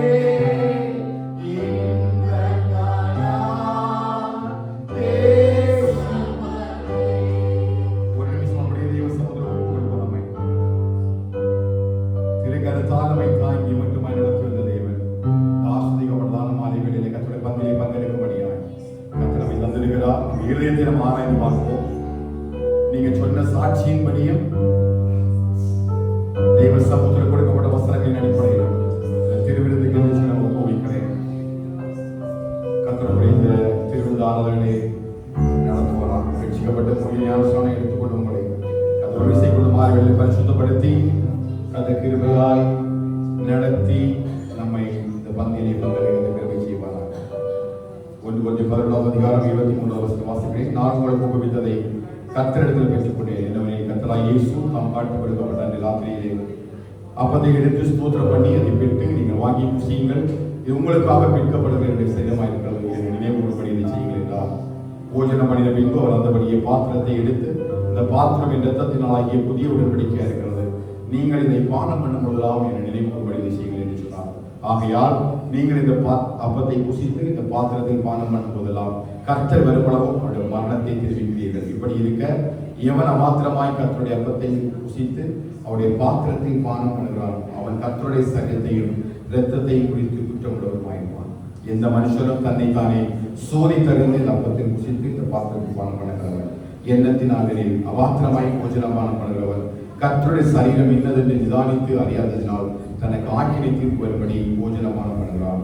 இது நிமித்தம் உங்களில் அநேகர் பலவீனரும் வியாதிகளுமாய் இருக்கிறார்கள், அநேகர் நித்திரையும் அடைந்திருக்கிறார்கள். நம்மை நாமே நிதானித்து அறிந்தால் நாம் நியாயப்படுவோம். நாம் நியாயப்படுத்தப்படும் போது உலகத்தோடைய ஆக்கினைக்குள்ளாக தீர்க்கப்படுவதற்கு கர்த்தராலே செல்சிப்படுகிறோம். இந்த வசனத்தின் மூலம் கர்த்தர் உங்களை ஆசீர்வதித்து பரிசுத்து வழிநடத்துவதாக. எந்த மனுஷனும் தன்னைத்தானே சோதித்தறிந்து இந்த அப்பத்தை புசித்து இந்த பாத்திரத்தில் பானம் பண்ணுகிறார். இப்படி இருக்க எவன் அமாத்திரமாய் கர்த்தருடைய அப்பத்தை புசித்து அவருடைய பாத்திரத்தில் பானம் பண்ணுகிறானோ அவன் கர்த்தருடைய சரீரத்தையும் இரத்தத்தையும் குறித்து குற்றமுள்ளவனுமாய் இருப்பான். அப்படி ஒரு தேவ சமூகத்தில் நம்ம அப்படியே ஒப்பு கொடுப்போம். கர்த்தர் நம்மை அப்படி ஆஸ்வதிப்பாராக. நம்மை சோதித்து ஆராய்ந்து அறிந்து பார்ப்போம். கர்த்தர் நம்மை நடத்துகிற பாதைகள், நாம் நடந்து வந்த பாதைகள் எல்லாவற்றிலும் கர்த்தருக்கு பிரியமில்லாத வழிகள் ஏதாவது இருந்தால் கர்த்தர் சமூகத்தில் ஒப்பு கொடுப்போம். கர்த்தர் நம்மை ஆஸ்வதித்து வழிநடத்துவாராக. தாம் காட்டி கொடுக்கப்பட்ட அன்று ராத்திரியிலே அவர் அப்பத்தை எடுத்து அதை ஸ்தோத்திரம் பண்ணி அதை விட்டு, நீங்கள் இதை வாங்கி புசியுங்கள், இது உங்களுக்காக விற்கப்படுகிற என்னுடைய சரீரமாய் இருக்கிறது, என்னை நினைவு கூறும்படி இதை செய்யுங்கள் என்று சொன்னார். எல்லாரும் இந்த அப்பத்திற்காக ஸ்தோத்திரம் சொல்லலாமா? அவர் நமக்காக அடிக்கப்பட்டு முழு இரத்தத்தையும் சிந்தி என்னுடைய பாவத்துக்கு வெளிக்கிரியமாக கற்றுக்கிறார். இந்த அப்பத்தை கற்று ஆஸ்வதிப்பாராக. இந்த மாம்சத்தை புசித்து அவருடைய வருகை வரையிலும் நாம் நினைவுபடி கர்த்தர் நமக்கு கிருபை செய்வாராக. அப்படி அவன் பூஜனம் பண்ணின பின்பு பாத்திரத்தை எடுத்து, இந்த பாத்திரம் என் இரத்தத்தினால் ஆகிய புதிய உடன்படிக்கையாக இருக்கிறது, இது நீங்கள் பானம் பண்ணுவதெல்லாம் என்னை நினைவுபடி இதை செய்யுங்கள் என்று சொன்னார். இந்த திராட்சை ரசம் என்னுடைய இரத்தத்திற்கு சமமாய் அவர் கல்வாரி சிலுவையிலே முழு இரத்தத்தை சிந்தி இயேசு இரத்தம் சகல பாவங்களை நீக்கி சுத்திகரிக்கிறதுக்கு அடையாளமாக முழு இரத்தத்தையும் சிலுவையில் எனக்காக செலுத்தினார். எல்லாரும் இரத்தத்துக்காக ஸ்தோத்திரம் செலுத்தலாம். கிருபை உள்ளவரே நாங்கள் நன்றி செலுத்துவோம். இதனால் பாடுபடுவதால் நம்முடைய வருகை நினைவுள்ளோம். ஆண்டவரே, கர்த்தருடைய கிருபை நிறைவாக இருந்து எங்களை வழிநடத்த கத்த கிருபை செய்கிறார். இதை ஆசீர்வதிக்கும்படியாக நாங்கள் ஜெபிக்கிறோம். கிருபைக்குள்ள வைத்துக் கொள்ளுங்கள். இயேசுவின் நாமத்தில்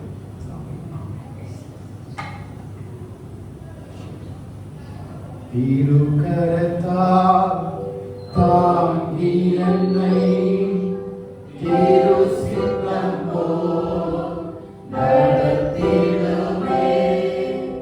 உயர்வன் கையில் களிமண்ணால் அனுதினம் நீ வளைத்திடுமே. உயர்வன் கையில்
கர்த்தருடைய கிருபையோடு இருக்கட்டும். ஆண்டவரே, நீ புசிக்கும் பொழுது தேவ பலன்களை ஆளுக செய்யட்டும். சொந்தங்களும் உள்ளங்காலிலும் இருக்கிற எல்லா பலவீனங்கள் சுவீனங்களும் மாறி அழுக்குகளும் அக்கிரமங்களும் மாறி பரிசுத்தமாகி பரிசுத்தமுள்ள பிள்ளைகளாக உங்களை வரைய வேண்டும் சொல்லி காத்திருக்க கர்த்தர் கிருபை செய்கிறார், ஆசீர்வதிக்கிறார். சேர்ந்து புசிக்கிறோம்.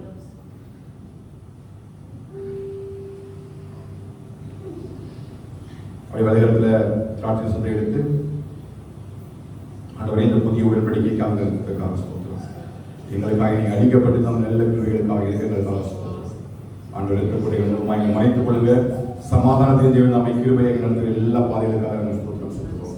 ஆசீர்வதிக்கிறார். ஆண்டவரே, இயேசு ரத்தம் சகல பாவங்களை நீக்கி எங்களை சுத்திகரிக்க வேண்டும் சொல்லப்பட்டது போல ஆண்டவருடைய வாழ்க்கையில் பெரிய ஒரு சுத்திகரிப்பை உண்டு பண்ண கட்ட கிருபை செய்கிறார். சமாதானத்தின் தேவன் நம்மை ஆசிரியத்து பரப்பிடுவதை நாங்கள் பிடிக்கிறோம். இயேசுவின் நாமத்தில் பிதாவே ஆமென். பரப்போம்.